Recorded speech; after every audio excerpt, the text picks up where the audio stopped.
बिस्मिल्लाहिर्रहमानिर्रहीम। अस्सलाम वालेकुम व्यूअर्स, नादिर बलोच एक नई वीडियो के साथ हाजिर खिदमत हूँ। हाफ़िज़ साद हुसैन रिज़वी तहरीक लब्बैक के अमीर, उन्होंने हुकूमत को एक अल्टीमेटम दी है और वो पेट्रोलियम मसनूआत की कीमतों में इजाफ़ा जो मुसलसल इजाफ़ा किया जा रहा है और तकरीबन कोई एक महीने के अंदर अंदर पहले 35 रुपये बढ़ाए गए और अब जाकर 22 रुपये बढ़ाकर यूँ कीमतों को जो है तकरीबन 272 पर ले जाकर कमर तोड़ महंगाई का अजाब जो है वो कौम पर मुसल्लत कर दिया। उस वजह से अल्टीमेटम दिया है और इस अल्टीमेटम में गुज़श्ता रोज़ की प्रेस कॉन्फ्रेंस जिसका अहवाल आप तक पहुँचाना ज़रूरी है। गो कि मैं इसके ऊपर वीडियो बनाने में ताख़िर का शिकार हुआ हूँ। उसकी वजह कुछ मेरी पर्सनल मसरूफियात थी और एक दोस्त जो मेरे मुसीबत में फंस गए थे उनकी बाजियाबी थी। अल्हम्दुलिल्लाह उनको हम बाजियाब करा चुके हैं, लेकिन अब इस मौजू पर मैं आपके साथ गुफ्तगू करूँगा, बात करूँगा। और ये प्रेस कॉन्फ्रेंस मैंने मुकम्मल सुनी है, इसका एक एक पॉइंट नोट किया है और साथ आपके साथ कुछ बातें जो है माजी के हवाले से। और वो आदिल राजा जो यहाँ पर पाक फ़ौज में मेजर रहे हैं और रजीम चेंज ऑपरेशन से पहले वो यहाँ पर चीज़ों को देख भी रहे थे, लेकिन जब ये चीज़ें हुई और बाजवा साहब ने अपनी पॉलिसी में शिफ्ट लाए और 4-5 अफराद अंदर बैठ के जो इक़दाम किए, उसके बाद वो यहाँ से मुल्क से चले गए थे। अब अहम सवाल जो उन्होंने मस्जिद रहमतुल आलमीन और तहरीक लब्बैक के अफराद की शहादतों के हवाले से कुछ दावे किए हैं। मैं चाहूँगा कि कुछ मेरी मुलाकातें खुद तहरीक लब्बैक की जो शूरा के अरकान थे और शेख रशीद अहमद से मुतल्लिक़ बातें जो आज तक सामने नहीं ला सका मैं, लेकिन अब क्योंकि ये बातें हो रही हैं और वो एक रिटायर्ड बंदा ही कर रहा है, तो इसलिए कुछ चीज़ों को रिकॉर्ड पे लाना जो है वो इंतहाई ज़रूरी है। इसके अलावा सोशल मीडिया पर एक प्रोपेगेंडा और एक बात जो चल रही है उसकी भी क्लैरिफिकेशन मेरे ख्याल में एक मरतबा फिर ज़रूरी है और इस पर बात भी करेंगे। और हाफ़िज़ साद हुसैन रिज़वी के लिए कुछ मेरे पैगामात भी हैं। तमाम चीज़ें आज आपको इस वीडियो में जानने को मिलेंगी। इससे पहले कि हम आगे बढ़ें, आपसे दरख्वास्त है कि अगर आपने अब तक चैनल को सब्सक्राइब नहीं किया तो चैनल को सब्सक्राइब कर लीजिए, बेल आइकन को प्रेस कीजिए ताकि आने वाली हर वीडियो का आपको नोटिफिकेशन मिल सके। यूँ आपका मेरा ताल्लुक जो है वो जुड़ा रह सके। और आखिर में कमेंट सेक्शन में अपनी कीमती राय का इजहार ज़रूर कीजिएगा। दोस्तों, सबसे पहले तो बात करेंगे तहरीक लब्बैक की जो जमात है, जो अमूमन मजहबी मुक़द्दसात के ऊपर, मजहबी मामलात के ऊपर और बिलखसूस रिसालत माब सल्लल्लाहु अलैहि वसल्लम की नामूस के हवाले से निकलने, बात करने, एहतजाज करने और मुअस्सर एहतजाज करने में मशहूर है। वो पहली मरतबा ऐसा हुआ है कि अवाम के ऊपर, अवामी इशूज़ के ऊपर और बिलखसूस आम गरीब लोगों के ऊपर जो महंगाई का अजाब मुसल्लत किया जा रहा है, एक लिहाज से यूँ कहिए कि अवामी इशू पर जो है वो सामने आई है और ये एक खुश आइंद बात भी है और मैं इसको अप्रिशिएट भी करता हूँ कि अवामी सियासत में जब आते हैं तो अवामी मामलात पर अवामी बातें भी उठती हैं, चीज़ें भी होती हैं और वो जो एक लेबल लगता है आपके ऊपर कि आप सिर्फ एक ख़ास दायरे में रहते हैं उससे निकल जाते हैं। और इससे ये भी होती है कि आपकी ओनरशिप जो है वो बढ़ जाती है, आप अवामी मसाइल को जो है एड्रेस करना शुरू हो जाते हैं। और ये साद हुसैन रिज़वी ने हमने देखा कि एक माह के अंदर अंदर उन्होंने किया। और गुज़श्ता यानी कि पिछले 15 दिन पहले जब इन्होंने पेट्रोल की कीमतों में 32 रुपये एकदम इजाफा किया था तो उन्होंने एक वीडियो बयान दिया था, बयान नहीं था, खिताब था, जिसमें कहा था, उन्होंने वार्निंग दी थी कि अगर अब 10 रुपये भी कीमतें बढ़ने की आवाज़ आई तो फिर हम कोयटा से लाहौर और पेशावर से कराची तक पहिया जाम हड़ताल करेंगे और फिर तुम्हें जो है तुम्हें कहते हैं ना नाकू चने चबवाना, वो वाली बात थी। और ये एक बहुत बड़ी वार्निंग थी और ये अवामी इशू पर थी और उन्होंने इसके ऊपर वार्निंग दी। लेकिन क्योंकि IMF के ग़ुलाम इस मुल्क पर मुसल्लत हैं और वो ग़ुलाम कोई फ़ैसला IMF के बग़ैर नहीं करते और वो जो आए थे इस मुल्क में महंगाई से निजात दिलाने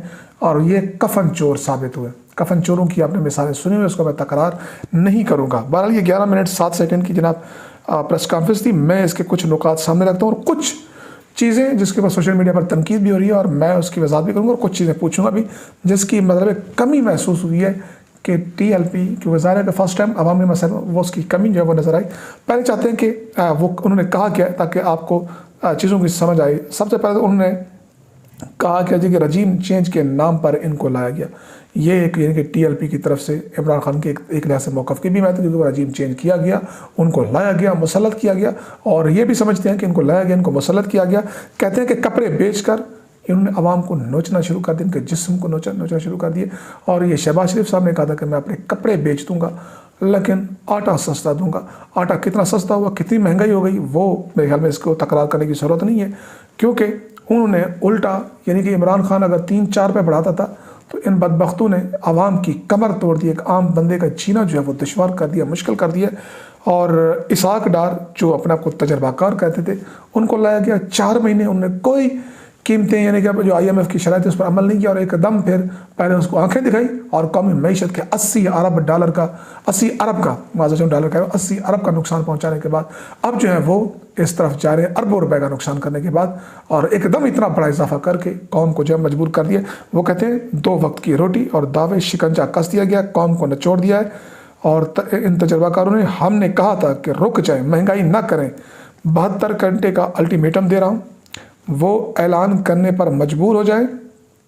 इसके लिए मीडिया की ज़रूरत नहीं होगी। अगर 72 घंटों में अमल दरामद नहीं होता, वो साफ शफाफ अल्फाज में कह रहे हैं कि फिर हम वही करेंगे जिसके बारे में हम मशहूर हैं।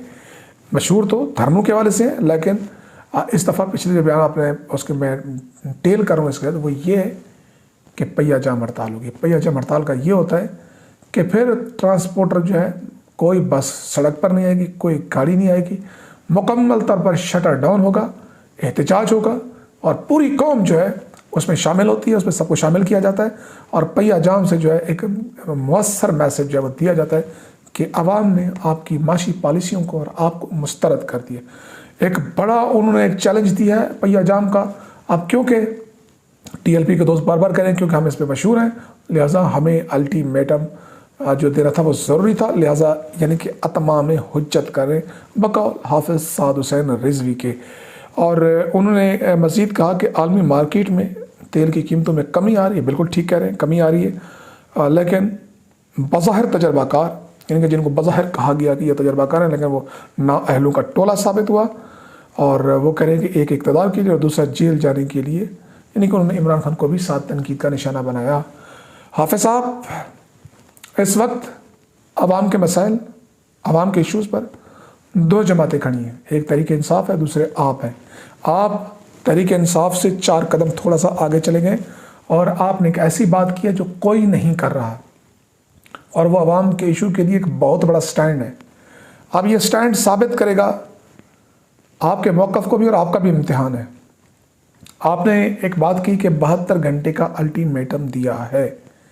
ये जो 72 घंटे का आपने अल्टीमेटम किया और आपने कहा कि अतमाम हुज्जत की है, मेरे ख्याल में अतमाम हुज्जत आप पहले कर चुके हैं, 15 दिन पहले आप उनको बता चुकी हैं और वार्निंग भी दे चुकी हैं और चैलेंज भी दे चुके हैं।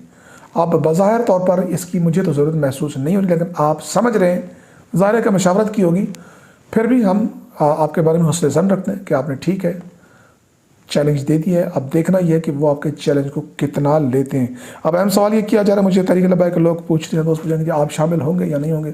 अरे भाई, आवाम की आवाज़ बनेंगे, आवाम के लिए खड़े होंगे तो क्यों नहीं साथ देंगे जनाब। दामे दर में सुख ने हर जगह पर आपके साथ खड़े हो। बशर्त यह कि आप स्टैंड लें, आप लोगों के दिलों में घुसने की कोशिश न करें। ये खासकर मैं ट्रोलर्स के लिए इस्तेमाल करूँ लफ्ज़, जो ट्रोलर्स मुसलसल तनकीद करें, निशाना बना रहे, साद हुसैन रिजवी का वीडियो बयान शेयर करें या उसका चैलेंज बयान करें, उसके ऊपर भी तनकीद है। अरे भाई जान, अगर खलीफा वक्त से सवाल हो सकता है तो हाफिज़ साद हुसैन रिजवी खलीफे से बढ़कर नहीं है, खलीफे भी नहीं है। तो लिहाजा हम सवाल भी करेंगे, जहाँ तनकीद बनेगी वो जायज़ तनकीद भी करेंगे और जहाँ पर साथ की बात है, आप अवामी इशू पर स्टैंड लेंगे, हम आपके साथ खड़े होंगे। 10 महीने अगर खड़े रहे मुश्किल वक्त में, गोलियों की तनतड़ाहट में, शदीद आंसू गैस की शेलिंग में और चीज़ों को रुकवाने में अगर कहीं पे किरदार अदा किया, वो शूरा के दोस्त अच्छे तरीके से जानते हैं, शाह साहब तो बहुत अच्छे तरीके से जानते हैं। और ये कुछ छोटी बात नहीं है। आप सियासी ज़ाहिर है कि आप मजहबी मामले पे खड़े थे, तो मजहबी मामले पर तो रिसालत माब सल्लल्लाहु अलैहि वसल्लम की जो ज़ात है वो आपके लिए थोड़ी, पूरी उम्मत मुसलमान के लिए हर बंदा खड़ा होगा, हर बंदा साथ देगा। जो नहीं देगा वो अपने जवाब दे। सियासी मानों में, सियासी जमातों के बारे में, सियासी राय में इख्तलाफ हो सकता है, आपसे है, कर सकते हैं लोग। आप अपने अमल से, किरदार से, अपने स्टैंड से उस राय को तब्दील भी कर सकते हैं। तो ये तो कोई मतलब एक अनोखी बात नहीं है। और ये हाफिज़ साद हुसैन रिजवी से अपील है कि अपने कारकुनों को समझाएं, ये बात उनको समझाने की ज़रूरत है कि सियासी राय का इख्तलाफ उसको दीनी मजहबी इख्तलाफ मत बनाइए। खबर सहाफ़त क्या है, जहाँ पर ख़बर देंगे आप, खबर कोई काम करेंगे, हम उसको नेक नियति के साथ उसी तरह पहुँचेंगे जिस तरह ख़बर है। जहाँ पर तज्जिया है, वो तज्जिया मेरी ज़ाती एनालिसिस भी है, राय भी है और उसमें मेरे तजर्बात भी शामिल हैं। जबकि ख़बर में ना तजर्बात शामिल हो सकते हैं, ना राय शामिल हो सकती है। ये फ़र्क है, बस इस बुनियादी फ़र्क को آپ ذہن میں رکھا کریں، اخبار کے ایڈیٹوریل پیجز ہوتے ہیں، جس طرح ٹاک شوز ہوتے ہیں، ٹاک شوز میں سٹارٹ میں لکھا جاتا ہے کہ یہ جو گفتگو ہے یہ اینکر کی ذاتی رائے ہے، جس سے اختلاف بھی ہو سکتا ہے، اقرار بھی ہو سکتا ہے اور تائید بھی ہو سکتی ہے۔ لہٰذا جہاں پر خبر کا معاملہ ہے، خبر یہ ہے کہ آپ کوئی کچھ کریں، ہم اس کو مینوان پہنچ جائیں۔ ٹویٹر سپیس، ٹویٹر ایک ایریا، ٹویٹر ایک جو ہمیں ڈیجیٹل سپیس دیتا ہے، وہ ہماری ذاتی رائے، ہماری ذاتی رائے آپ کے حق میں بھی ہو سکتی ہے، مخالفت میں بھی ہو سکتی ہے، لیکن جو آپ کام کریں گے، جو آپ کامیابیاں سمیٹیں گے، جو خبر کی شکل میں ہوگی، اس کو مینوان پیش کرنا ہمارا فریضہ ہے۔ اس کے لیے آپ کو بتانے کی ضرورت نہیں ہے، نہ آپ سے کسی سے بھی، میں یہ مخاطب جو کر رہا ہوں وہ ٹرولرز کو کر رہا ہوں، آپ سے کچھ سند لینے کی ضرورت ہے کہ آپ تسلیم کر لیں گے تو صاف، یا نہیں تو نہیں ہے، ایسا نہیں ہے۔ بس یہ بنیادی فرق ہے۔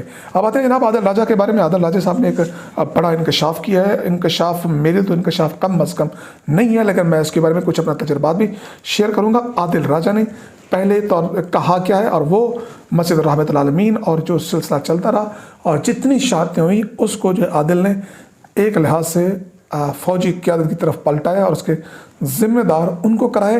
اور مزے کی بات ہے کہ ان چند دنوں میں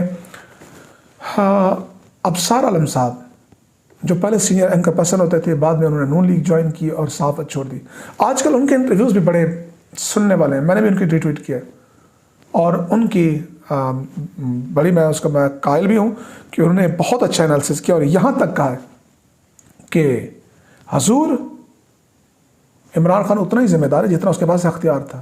ایک آرمی چیف 5 وزیر اعظم تبدیل کر چکا، لیکن آرمی چیف وہی ایک رہا ہے، بڑی جائز بات ہے۔ عادل راجہ یہ کہہ رہا ہے کہ جو جتنی بھی شہادتیں ہوئی ہیں اس کے پیچھے محترم جناب قمر جاوید باجوہ صاحب تھے۔ اب آپ یہ سوچ رہے ہوں گے کہ میں اپنی بات کرنا چاہتا ہوں، آپ کو بتانا چاہتا ہوں کہ آخر ہوا کیا ہے اور یہ معاملہ، یعنی کہ میرا اپنا پرسنل انالیسس کیا ہے، اور اگر ٹی ایل پی کے دوست حافظ سعد رضوی صاحب یا کچھ اور احباب سننا چاہیں، جاننا چاہیں، تو میں حاضر ہوں، اس پہ بتا بھی دوں گا آپ کو۔ ایک ملاقات ہوئی ہماری ایک شخصیت سے، تحریک لبیک کے، یعنی کہ سمجھ لیں گے حافظ صاحب رضوی کے دائیں بازو سے، وہ کھانا تھا بیسیکلی اس میں، کیونکہ وہ شخصیت جو تھی وہ مذاکرات میں مسلسل شریک رہیں۔ کون سے مذاکرات؟ جو ٹی ایل پی اور اسٹیٹ کے درمیان ہوئے، ایک حکومت کے ساتھ ہوئے تھے، ایک اسٹیٹ کے ساتھ ہوئے تھے۔ اسٹیٹ سے مراد باجوہ صاحب تھے اور حکومت سے مراد فیض تھے، جس میں فیض بھی ساتھ تھا، صاحب حامد رضا بھی تھا، اور باقی سنی علماء بھی تھے جو اسٹیٹ کی طرف سے یا فوج کی طرف سے تھے۔ اس وقت کے جنرل باجوہ صاحب کر رہے تھے، ان میں جو شخصیات تھی میں آپ کو نام بتا دیتا ہوں، اس میں ایک AD تھا، اور وہ ایک وہ جو سیلانی ٹرسٹ والے تھے، اور تیسری شخصیت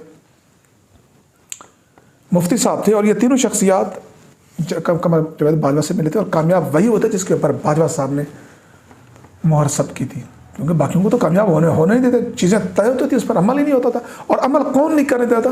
مبینہ طور پر یہ صاحب تھے، یہ ہم وٹنس ہیں۔ اچھا، وہ جو ملاقات کی بات کر رہا ہوں، وہ جو تحریک لبیک کے مرکزی شورا کے رکن کی بات کر رہا ہوں، میں ملاقات میں تھا، اس میں میرے ساتھ 2 اور صحافی تھے، میں ساتھ رہ گیا تھا۔ شروع میں یہ کوشش تھی کہ TLP کے ساتھ صحافیوں سے ایک اچھا تعلق بنوایا جائے، قائم کیا جائے، اور یہ ایک یعنی کہ ایک پاکستان کے اس مکتبہ فکر کو پیش کرتے ہیں جو پاکستان کی بڑی ایک اکثریت ہے، لیکن اس خاموش اکثریت کو کچلا گیا ہے، اسٹیٹ نے کچلا ہے، ان کو ان کے حقوق نہیں ملے، ان کی پاور نہیں ہے۔ لیکن بعد میں بہرحال کیونکہ میں نے پرسنل کوشش بھی کی، اس کا میں ماضی میں اظہار کرتا رہا ہوں، لیکن TLP کی موجودہ قیادت اس کو تسلسل کو چلا نہ پائی، اس کو کنٹینیو نہ کر پائی، اور اس کو جو آگے نہ بڑھا پائی، اور یہاں تک کہ قبلہ ظہیر شاہ صاحب سے بھی ملاقات ہوئی، انہوں نے بھی وعدہ کیا، اور آج تک کچھ نہ ہو سکا۔ بہرحال اس ملاقات کی بات کرو، شاہ صاحب یعنی کہ جن کے ساتھ ایک اور شخصیت ہے، ان سے ملاقات ہوئی۔ 3 افراد تھے، ایک ڈان پیپر کے، ایک آج کل دنیا میں سینئر رپورٹر ہوتے ہیں، محترم جناب محمد عمران صاحب، ماضی میں وہ YouTube بھی کرتے رہے، اب نہیں کر رہے، لیکن اب وہ دنیا نیوز میں as a senior senior reporter کے طور پہ کر رہے ہیں۔ انہوں نے جناب ہمارے 3 افراد کے درمیان یہ بات آن ریکارڈ، میں نام نہیں لوں گا اس شخصیت کا، لیکن وہ مرکزی شخصیت تھی، انہوں نے کہا کہ یعنی کہ ڈسکشن چل رہی تھی، بات ہو رہی تھی کہ شیخ رشید صاحب وزیر داخلہ تھے، تو وہ کہتے ہیں کہ جناب ہم یعنی کہ یہ دبئی میں آپ کو یاد ہوگا T20 ورلڈ کپ ہو رہا تھا، فائنل میچ تھا، اور شیخ رشید صاحب وہاں میچ دیکھنے کے لیے جا رہے تھے، تو ان کو وہاں سے بلایا گیا تھا۔ عمران خان صاحب نے کہا واپس آؤ، جاؤ مذاکرات کرو یار، ملک جو ہے راستے بند ہیں اور آپ وہاں بیٹھے ہوئے ہیں میچ دیکھ رہے ہیں۔ تو یہ صاحب واپس آئے، اس شخصیت نے بتایا وہاں پر آئے تو فیض حمید صاحب بھی بیٹھے تھے اور بھی افراد بیٹھے تھے، تو شیخ رشید بلاتے ہوئے آئے اور کہتا ہے شیخ رشید صاحب آج بھی حیات ہے، اس چیز کی تصدیق کریں گے، اور ٹی ایل پی کے رہنما بھی تصدیق کریں گے۔ وہ کہتے ہیں یار میں نے ہمیں بلا لیا، خدا دی قسمیں میرے ٹکٹ ضائع کر آتے ہیں تسی، میرے پاس کیا اختیار ہے، جو کرنا ہے اس نے کرنا ہے۔ اشارہ جنرل فیض حمید کی طرف تھا اور کہا یا اس کا پیرنٹ جو ڈپارٹمنٹ ہے ادارہ مولوی صاحب کی طرف، میں نے کیا کرنا، میرے پاس ہے کیا، یہ مجھے کوئی اور نہیں بتا رہا، یہ ٹی ایل پی کی مرکزی شورا کا مرکزی رکن بتا رہا ہے۔ یعنی کہ شیخ رشید احمد صاحب سب کے سامنے گواہ بنا کر کہہ رہے ہیں کہ جو کچھ بھی ہو رہا ہے، جو کچھ بھی چل رہا ہے، جو کچھ بھی کامیاب نہیں ہو پا رہا یا معاملات رکے ہوئے ہیں، وہ میری وجہ سے نہیں ہے بھائی، میں سیاسی آدمی ہوں، میں چیزوں کو دیکھتا ہوں، اندھا نہیں ہوں، لیکن اتنی بات کروں گا جتنا میرے پاس اختیار ہے۔ تو اختیار کس کے پاس تھا؟ میرے خیال میں حافظ سعد حسین رضوی کو اس کے بارے میں واضح جواب مل چکا ہے، اور ٹی ایل پی کی مرکزی شورا کے رکن بھی یہ جانتے ہیں۔ تو جو ان مذاکرات میں شامل تھے اور جو آخر میں مذاکرات کامیاب ہوئے اور عمران خان کی قیادت میں جو مذاکرات چل رہے تھے فیض کی ٹیم سے اور ادھر دوسری ٹیم کر رہی تھی، وہ سب کو پتہ ہے، مجھے بھی پتہ ہے۔ بہرحال المیہ اور افسوس، آپ کو یاد ہوگا میں نے حویلیاں سانے سے پہلے بھی 4 دن پہلے ویڈیو کی تھی، باقاعدہ ہاتھ باندھے تھے حافظ سعد رضوی صاحب سے کہ نہ یہ جلوس نکل چکے ہیں، میلاد ہو چکا ہے، یہاں پر ظالم لوگ ہیں، ایکسٹینشن کے لیے کسی اور معاملے کے لیے پتہ ہی نہیں چلتا، اندھے قتل ہو جاتے ہیں اور ذمہ داری سیاستدانوں پہ ڈال دی جاتی ہے، اور سیاستدان اس ملک کے چاہے وہ نون لیگ ہو، پیپلز پارٹی ہو، عمران خان ہو، دیگر ہوں، یہ انہی پر ہی ڈالا جاتا ہے۔ سانحہ ماڈل ٹاؤن آج بھی اگر انکوائری اور کیس چلتا تو اصل کردار سامنے آ جاتے ہیں۔ بہرحال نون لیگ کے رہنماؤں سے ملے، وہ کہتے ہیں ہم نے نہیں کیے، ڈھونڈتے رہیے۔ یہاں پر بھی پی ٹی آئی والے کہتے ہیں ہم نے نہیں کیا، ہم نے آرڈر نہیں کیا، اور پولیس والوں کی کیا اوقات ہے کہ وہ جناب گولی آرڈر چلانے کا کریں، لیکن بے گناہوں کے لاشیں تو گرے اس ملک میں۔ تو بہرحال یہ بہت سی چیزیں، تو باقی میں ان ٹرولر سے ایک بار پھر ریکویسٹ کروں گا کہ حضور ہماری سیاسی رائے ٹویٹر سپیس ایک سیاسی رائے کا اظہار ہے، وہاں پر ہم خبر نہیں دے، خبر بھی دے رہے ہوتے ہیں بعض اوقات، لیکن موسٹلی ہم تجزیہ کر رہے ہوتے ہیں۔ ہم آپ کو یاد، آپ کو ہم چیک ہیں آپ کے اوپر، آپ سمیت تمام سیاسی جماعتوں کے اوپر، جہاں پر غلطی کریں گے، جہاں پر آپ دائیں بائیں ہوں گے، نشاندہی تو کریں گے، اچھا لگے یا برا لگے، لیکن خبر کے معاملے میں انشاءاللہ کبھی بددیانتی نہیں کریں گے، آپ کو اتنی سپیس دیں گے جتنی آپ کی بنتی ہے اور رپورٹ کریں گے۔ باقی جن کو لگتا ہے کہ وہ ان کی وجہ سے ہم صحافی تھے 2018 سے پہلے، 2020 سے پہلے صحافی نہیں تھے، وہ چاہے ہمارا ریکارڈ چیک کریں۔ حضور والا 2006 سے 17 سال ہو گئے اس دشت کی سیاہی کی خاک چھانتے ہوئے۔ یہ الگ بات ہے کہ ڈیجیٹل میڈیا کے ساتھ ساتھ سارے آگے، ہم بھی آگے، لیکن اس کا مطلب یہ تھوڑی ہے کہ آپ کی وجہ سے صحافی بنے، آپ نے مشہور کرایا، اور ایسی بات نہ کیا کریں میں ٹولنا سے کہتا ہوں، آپ رازق نہیں ہیں۔ میں اگر رزق کے لیے یا پیسوں کے لیے کرتا نا حضور، تو ہر روز آپ کے پاس 4 ویڈیوز بناتا، کیونکہ میرا یہ کام ہی نہیں ہے۔ میں ڈیجیٹل سپیس استعمال کرتا ہوں، جو حق سمجھتا ہوں اس کو دبنگ انداز میں بیان کرتا ہوں، کبھی لگی ہوئی لپٹی سے بات نہیں کرتے، مظلوموں کے ساتھ کھڑے ہوتے ہیں، آج بھی کھڑے تھے، کل بھی کھڑے تھے، آئندہ بھی کھڑے ہوں گے۔ آپ زیادہ سے زیادہ اگر آپ سمجھتے ہیں نکال دیں، آپ ٹویٹر سے بھی اپنے سے انفالو کر دیں۔ ارے بھائی یہ چیزیں مسائل کا حل نہیں ہے، آپ صحافیوں کے ساتھ انگیجمنٹ آپ کی ہے ہی نہیں، یہ میں پیچھے بھی بیان کر چکا ہوں۔ ہم نے کوشش کی، میں نے کوشش کی کہ جناب انٹرنیشنل کوچ اداروں کا ارشاد صاحب جی کا انٹرویو کرائے، ان کے میں نے نمبر شیئر کیے، میں نے کہا بات کریں ان سے۔ ہم تو لابنگ کر رہے تھے، ہم تو چاہ رہے تھے کہ پاکستان کا ایک بڑا طبقہ آگے ہے، لیکن آپ کو نہیں ہے ضرورت تو کوئی ایشو نہیں ہے نا۔ سیاسی جماعتوں کے والے سے ہماری رائے، عمران خان حکومت میں تھے، 4 سالوں پہ تنقید کرتے رہے، دبا کے تنقید کرتے رہے، اور کی جب وہ اپوزیشن میں آئے عوام کی بات کریں گے تو پھر کوئی بھی نہیں ہوگا، وہاں پر ایک جماعت کھڑی ہوگی، 2 کھڑی ہوں گی، ہم ان کے ساتھ کھڑے ہوں گے۔ اجازت دیجیے، اللہ حافظ۔